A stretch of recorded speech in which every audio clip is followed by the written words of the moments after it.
Imagine this. It's 1938. You're a young, ambitious mechanic in a small Japanese city. You've spent years of your life obsessing over pistons, rings, metal fatigue, and combustion. You stay up late in a cramped wooden shed, your hands black with oil, your eyes burning from the flicker of a single bulb. And you finally do it. You design a revolutionary piston ring, something that could change the auto industry.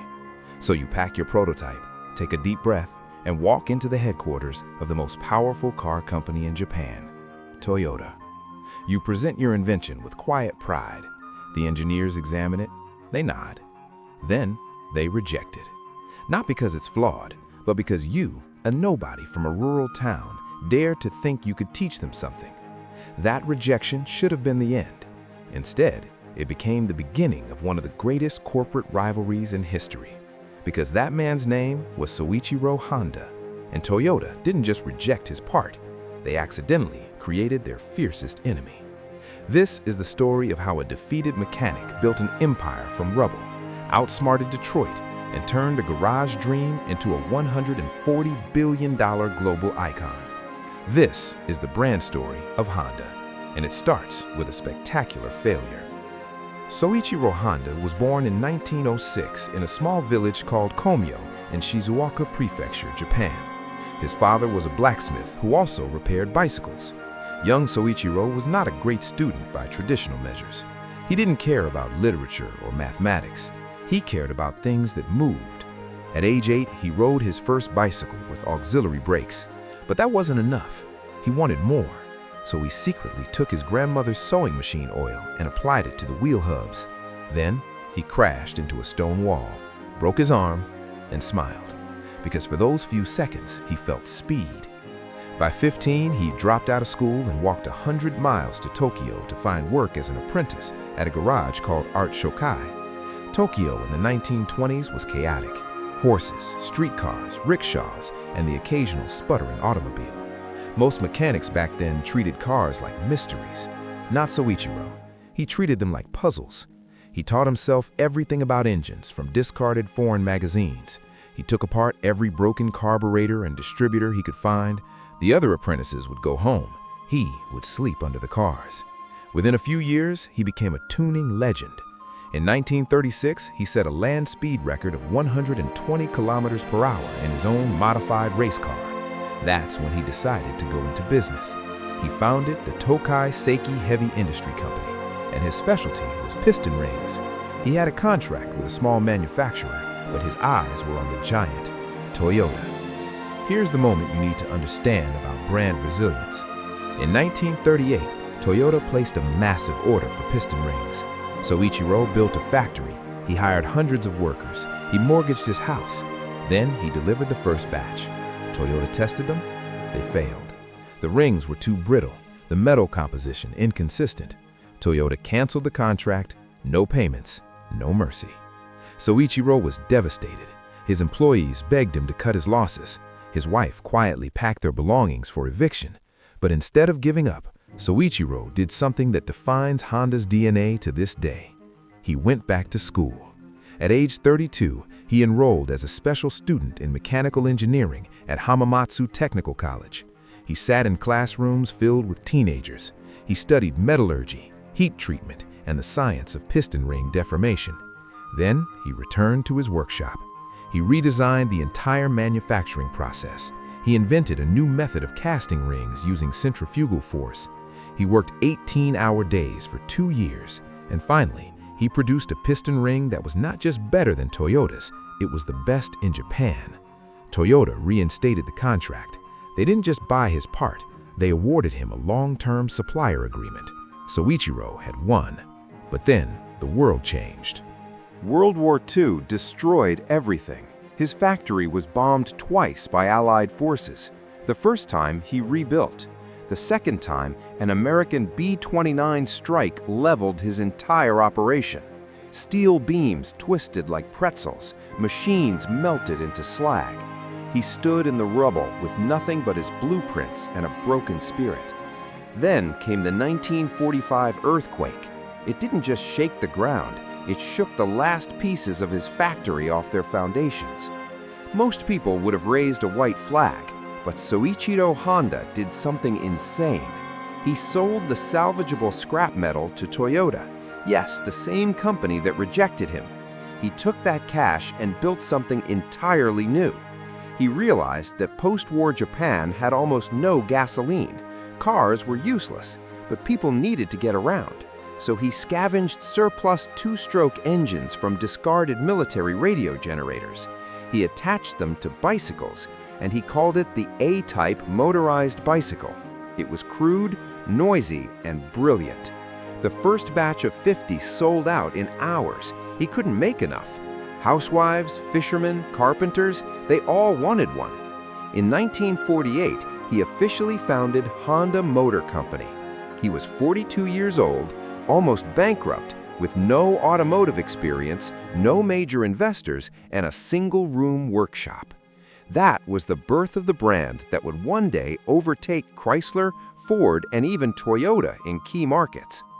Now let's fast forward to 1959. Soichiro Honda makes a bet that shocks everyone. He announces that Honda will enter the American motorcycle market. At the time, America is ruled by Harley-Davidson and European giants like Triumph and BMW. American motorcycles are big, loud, leather-clad machines ridden by rugged outlaws and veterans. And what does Honda bring to the party? A 50cc step-through motorcycle called the Super Cub. It's tiny, it's underpowered, it looks like a child's toy next to a Harley panhead. American dealers laugh. One distributor says, "We sell motorcycles, not sewing machines." Soichiro doesn't argue, he doesn't attack, he changes the game. He realizes that most Americans don't want a motorcycle. They want freedom from traffic. They want cheap, reliable transportation. So Honda launches a marketing campaign that is now legendary in business schools. You meet the nicest people on a Honda. No leather jackets, no skulls, no bad boy image.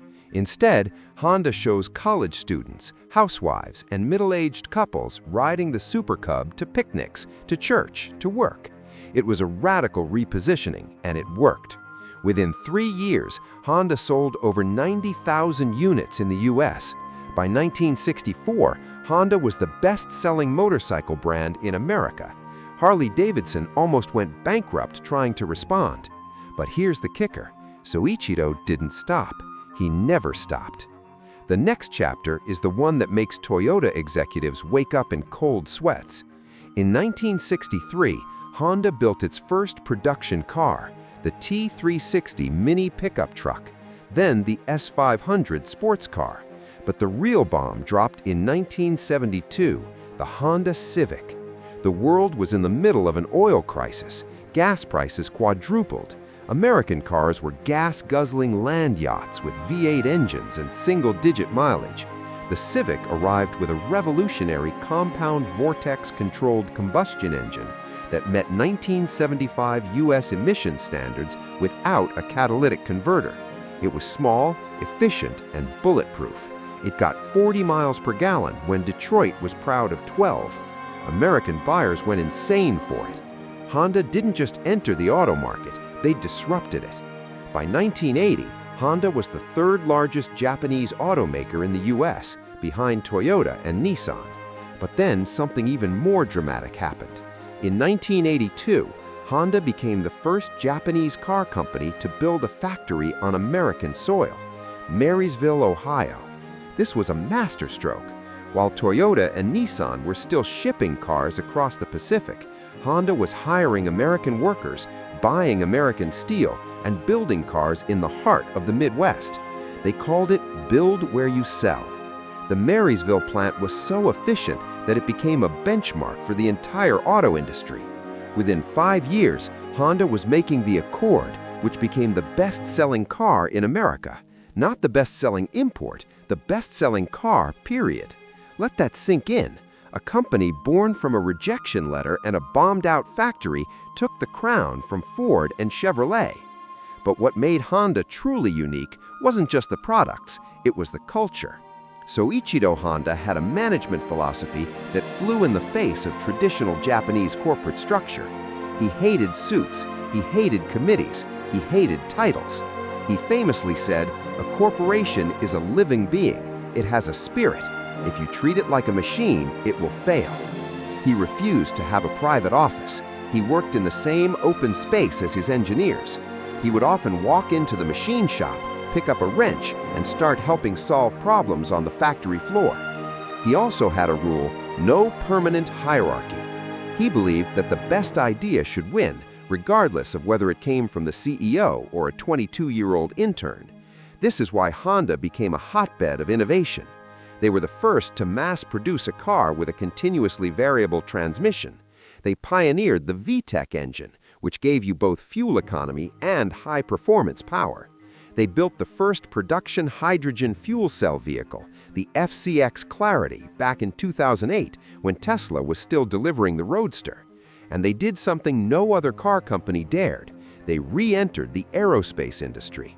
In 1986, Honda started researching aviation. Everyone said they were crazy.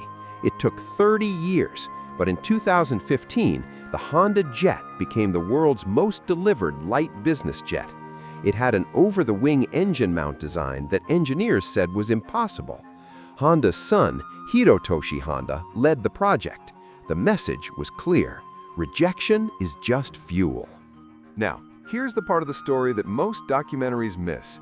The real rivalry with Toyota didn't end in the 1980s. It became personal.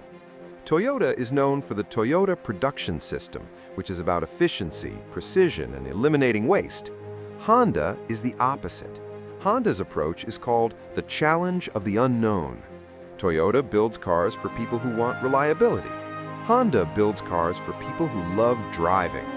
That distinction comes directly from Soichiro's personality. He was a risk-taker. He raced cars. He flew planes. He once said, "Success is 99% failure." And he meant it literally. He kept a notebook of every mistake he ever made, thousands of entries. He believed that each failure was a piece of data, not a judgment. So while Toyota became the world's largest automaker by playing it safe, Honda consistently punched above its weight class. The NSX supercar, the S2000 Roadster, the Ridgeline pickup, which broke every rule of truck design. And in Formula One, Honda engines have powered more constructor championships than Ferrari in certain eras. They came back to F1 in 2015 with McLaren, failed miserably for 3 years, didn't quit, and then won the World Championship with Red Bull in 2021. That is the Honda way.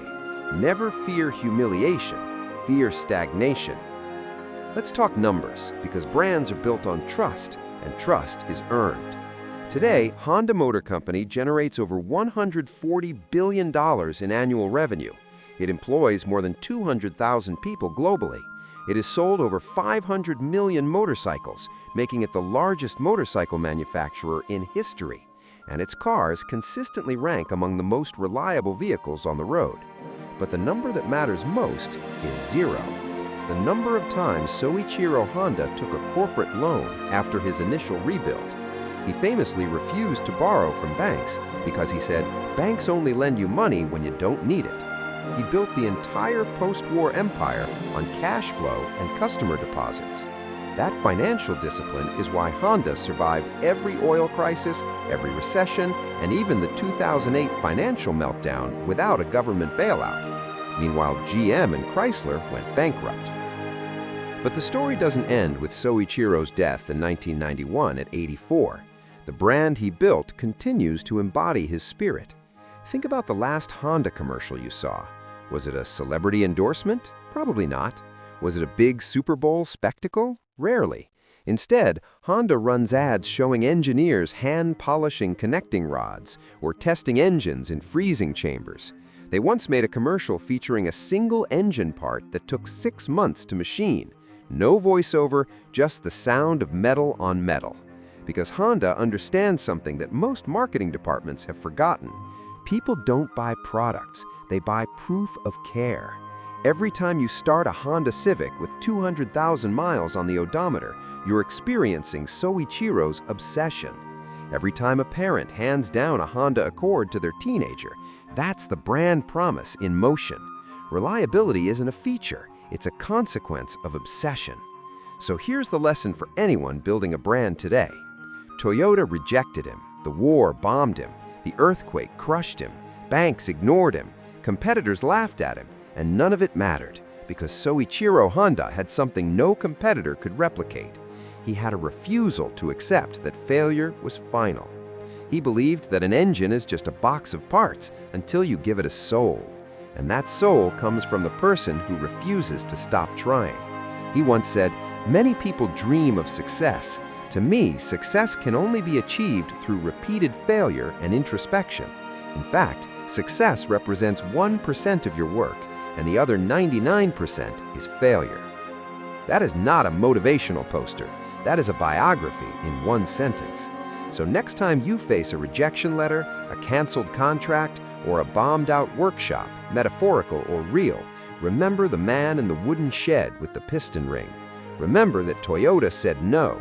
And then remember that Honda built the world's best engine, the world's most reliable car, and the world's most advanced jet, all because one man turned rejection into rocket fuel.